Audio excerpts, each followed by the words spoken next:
Hello friends, welcome back to my channel Madras to Qatar. இன்னைக்கு நம்ம சேனல்ல பார்க்க போறது ஒரு ஸ்வீட் ரெசிபி தான். இந்த ஸ்வீட் ரெசிபியை பண்றதுக்கு just 10 minutes வந்து நமக்கு போதும். இது வந்து பாத்தீங்கன்னா அவல் பாயசம். இப்போ எப்படி ரெடி பண்றதுன்னு பார்க்கலாம். முதல்ல ஒரு 2 டீஸ்பூன் அளவுக்கு நான் நெய் சேர்த்துக்கிறேன். நெய் நல்லா சூடாகட்டும்.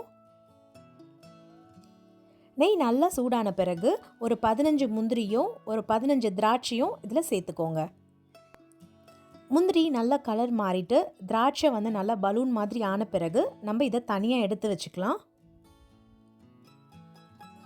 இந்த மாதிரி ஆனதும் எடுத்துக்கோங்க.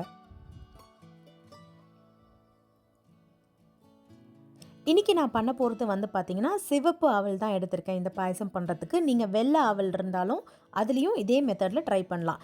இப்போது 1 கப் அவலை நம்ம முந்திரி திராட்சை பொரிச்ச நெய்லேயே வந்து சேர்த்துருக்கேன். சேர்த்துட்டு இதை நல்லா வந்து ஒரு 2 நிமிஷத்துக்கு நம்ம இந்த நெய்யில் பொரிக்க போகிறோம்.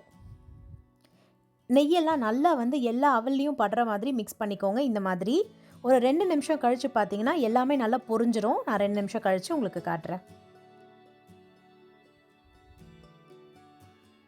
லோ ஃப்ளேமில் வச்சே பண்ணுங்கள்.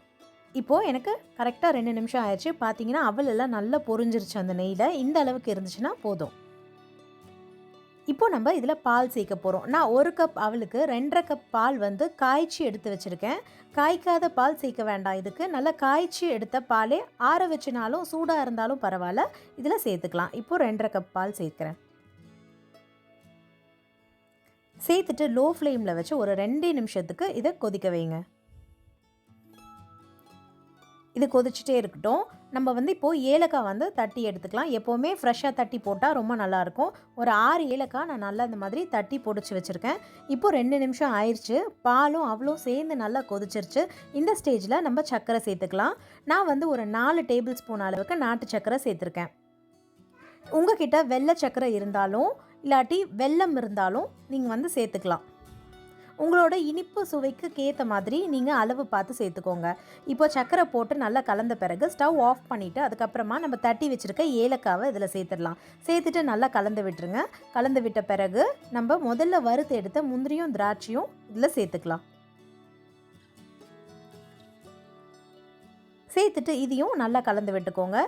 நீங்கள் இது வந்து நல்லா ஆற வச்சுட்டு நம்ம சாப்பிட்றப்ப நல்லா திக்காகி ரொம்பவே டேஸ்ட்டாக இருக்கும். இது சூடோடையும் சிலர் சாப்பிடுவாங்க. ஆனால் ஆற வச்சு சாப்பிடும் போது ரொம்பவே டேஸ்ட் அதிகமாக இருக்கும். யாராவது கெஸ்ட் வந்துட்டாலும் நம்ம குயிக்காக இதை ரெடி பண்ணி கொடுத்துடலாம். இதே மாதிரி நீங்கள் வீட்டில் ட்ரை பண்ணுங்கள். ட்ரை பண்ணிவிட்டு எப்படி வந்துச்சுன்னு நம்மளோட கமெண்ட் செக்ஷன்லையும் ஷேர் பண்ணிக்கோங்க. இந்த வீடியோ உங்களுக்கு பிடிச்சிருந்தா லைக் பண்ணுங்கள், உங்கள் ஃப்ரெண்ட்ஸோட ஷேர் பண்ணுங்கள். அப்படியே நம்மளோட சேனலை ஃபர்ஸ்ட் டைம் பார்க்குறீங்கன்னா மறக்காமல் சப்ஸ்கிரைப் பண்ணிவிட்டு பக்கத்தில் இருக்க பெல் ஐக்கனையும் கிளிக் பண்ணிக்கோங்க. ஓகே ஃப்ரெண்ட்ஸ், தேங்க்ஸ் ஃபார் வாட்சிங். இனி நம்ம இன்னொரு வீடியோவில் மீட் பண்ணலாம். அது வரைக்கும் பாய், டேக் கேர்.